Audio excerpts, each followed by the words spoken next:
Hello, hi guys, selamat kembali. So, Volkswagen Arteon, Altron, Voltron, Megatron. Satu nama yang gempak tu sangat penting So, ini adalah Volkswagen Arteon R-Line 4Motion. Dan ini adalah salah satu model paling menggiurkan, paling menggairahkan untuk tahun 2021. So, dalam video ni saya akan ceritakan every single thing tentang sebuah kereta ni yang kita semua tak tahu. Dekat mana segmen dia terletak, kat mana kategori dia terletak dan apakah kompetitor-kompetitor terdekat yang tepat untuk kita bandingkan kereta ni.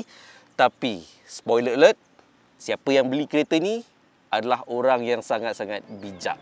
So, tanpa buang masa, jom satu lagi kereta Continental car, iaitu Volkswagen Arteon.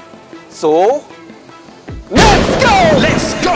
Let's go! Biar jalan berliku, takkan ku perlahankan laju, biar kabur mataku. Okay, actually Volkswagen Arteon ni adalah replacement kepada Volkswagen CC. Ya, sebelum ni dia ada Volkswagen CC kan. Actually Volkswagen Arteon ni dia terletak di atas satu level Volkswagen Passat. Ya, Passat segmen D. Tapi yang ini segmen apa pula kan? Kita buang yang itu sebab Volkswagen ni kereta-kereta dia selalu follow Japanese punya segmen. Tapi yang ini dibina khas untuk bersaing, untuk compete dengan market Jerman, iaitu BMW 3 Series dan Mercedes C-Class serta Audi A4. Tapi konsep Volkswagen Arteon ni adalah sebuah coupe 4 doors. So boleh katakan kalau 3 Series tu dia ada 4 Series. Ada 4 Series Grand Coupe yang 4 pintu kan. Kalau dulu Mercedes C-Class dia ada CLK, tapi sekarang dia panggil C-Class Coupe. Dan kalau Audi A4 pula dia ada Audi A5, the sportier version ataupun coupe version untuk Audi A4. Yang ini adalah coupe version untuk Passat, tapi wheelbase dia dah lebih besar. Apa yang saya suka sangat dengan kereta ni adalah dia ada grill kek lapis ni. Kalau korang tengok lampu dia ni, dia straight ada line sampai ke grill. Ini adalah satu profil yang menampakkan kereta ni nampak lewat, nampak lebar kan. Atas jalan raya memang orang akan tengok kereta ni, wow, something. Kalau orang tak tahu tutup logo ni, immediately akan fikirkan ini adalah satu performance car. Ini memang daripada segi wajah depan ni memang sebuah kereta yang korang kena bagi laluan lah dekat highway kan. I love it. Daripada segi bahagian depan, saya sangat-sangat suka. Tapi ini adalah facelifted version. Actually Arteon ni baru saja masuk ke Malaysia, tapi dia dah dapat facelift sebab yang versi sebelum facelift tu dia terlambat masuk ke Malaysia. Tutup terus masuk facelift dan ini adalah latest version. Actually unit yang ini baru saja diregisterkan minggu lepas. Thank you kepada Volkswagen sebab benarkan saya uji kereta ni dan saya dah pakai kereta ni selama 4 hari. Dan perbezaan facelift dengan bukan facelift adalah daripada segi dia punya bahagian tepi ni. Kalau pre-facelift ada lain sikit. Kalau yang facelift ni nampak dia lebih cantik sikit lah.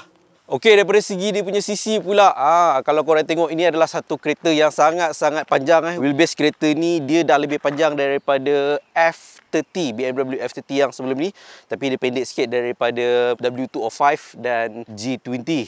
Korang boleh nampak dari sini, ni adalah coupe version nampak bumbung dia tirus sampai ke hujung belakang ni. Dan rim dia didatangkan dengan 19 inci berbanding dengan BMW 3 Series 32OI 18 inci saja. Dan Volkswagen Arteon ni tayar dia didatangkan dengan Pirelli P0 245/40 R19. Wow, satu package yang sangat-sangat baik lah. Dan satu lagi yang saya sangat-sangat suka adalah, korang perasan tak, frameless. Tak ada frame langsung pintu dia. So kalau korang buka tingkap, pintu dia nampak selapis saja. Sangat-sangat stylo. Pintu bahagian belakang pun sama, tingkap dia frameless. So kalau korang buka 4 pintu kereta ni, memang nampak satu profil yang berlainan, berbeza, nampak sporty daripada kereta-kereta lain. Dan kat bawah ni ada satu krom yang memanjang untuk menampakkan profil kereta ni nampak lebih panjang. Dan ada badge R-Line dekat sini dia ala-ala macam kalau BMW M Sport, kalau AMG Line lah kan. Dan daripada segi belakang pula, ni satu view perspektif yang saya tak berapa suka tentang Arteon ni. Bagi saya lampu belakang dia terlalu simple sangat. Profil dia saya tak berapa minat. Tapi untuk facelift ni dia dah tukarkan grafik bahagian dalam ni berbanding dengan pre-facelift yang sebelum ni. Dan tak banyak yang berlaku actually untuk bahagian belakang ni, especially ruang exhaust ni. Ni bukanlah sebenar, ni adalah fake. Dia memang korang tak boleh lalukan tangan korang pun dekat dalam ni. Once korang masuk je kereta ni, immediately korang akan rasa wow, interior bahagian dalaman dia sangat-sangat sempurna. Dan perbezaan antara facelift ni dengan versi yang sebelum ni adalah dashboard yang ini, versi R-Line 4Motion ni adalah totally baru. Arteon yang sebelum ni dia menggunakan dashboard yang sama dengan Volkswagen Passat. Dan salah satu yang menarik dekat sini adalah dia punya meter cluster. Wow, kalau korang tengok, ianya adalah fully digital. Dia macam-macam view, boleh tukar macam analog kan. Dan macam-macam lagi function yang ada dekat dalam ni. Macam-macam sistem yang ada dekat dalam meter cluster ni. Kemudian infotainment system dia, infotainment system dia didatangkan dengan wireless Apple CarPlay. Wireless Apple CarPlay ataupun Android Auto. Korang boleh connect phone korang tanpa wireless. Cuma satu kekurangan kat sini, dia tak ada wireless charging. Tapi kereta ni didatangkan dengan satu power outlet dekat sini dan 3 USB port Type C fast charging, 2 dekat dalam ni dan satu lagi dekat belakang. Dan dekat tengah-tengah ni, armrest ni ada kompartmen yang agak dalam juga, walaupun tak berapa besar tapi okey. Dekat sini ada satu kompartmen, korang boleh letak phone korang, dia macam kesat, ataupun korang boleh jadikan cup holder. Ada 2 cup holder dekat dalam ni. Ada satu kompartmen kecil dan electric parking brake serta auto hold. Sini ada satu push start button. Push start button dia bukan dekat sini. Dan dekat sini ada satu button untuk 360 degrees camera. Boleh tengok macam-macam 3D. Korang boleh swipe kiri kanan. Walaupun gambar dia tak begitu jelas, tapi bagi saya enough.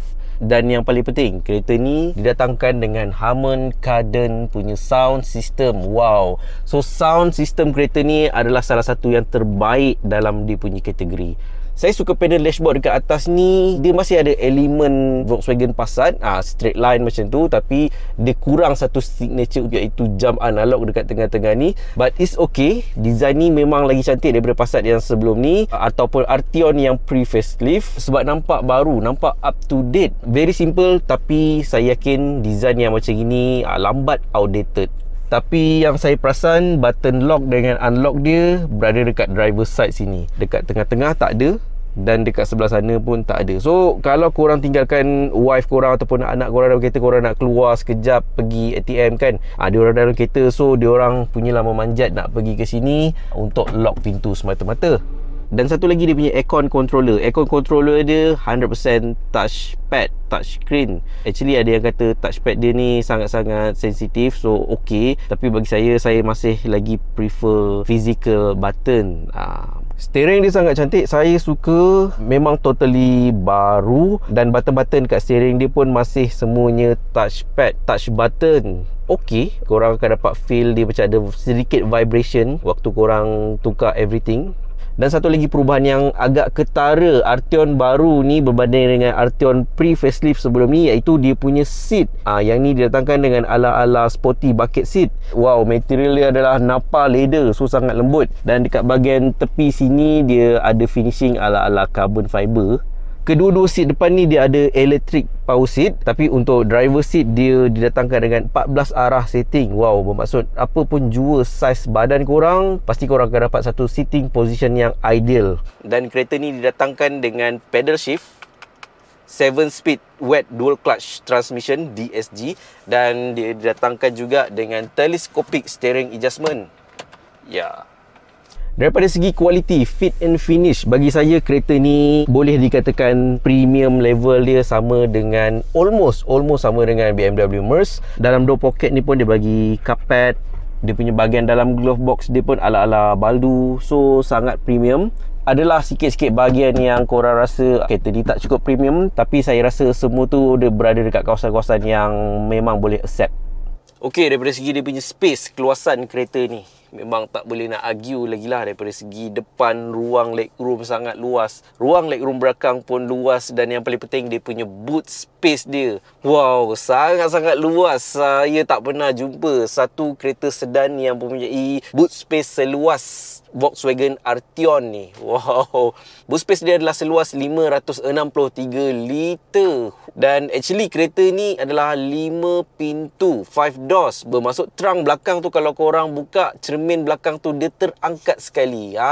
Konsep dia macam ala-ala BMW F36 4 Series Grand Coupe tu kan. Dan seat belakang ni boleh dilipat secara 60-40 split, membuatkan boot space dia bertambah-tambah luas. Saya tak tahu berapa luas kalau seat tu diturunkan, dan ini adalah satu perkara yang buat saya betul-betul jealous dengan kereta ni, sebab kereta konti yang baru saya beli tu tak luas, tak praktikal macam ini.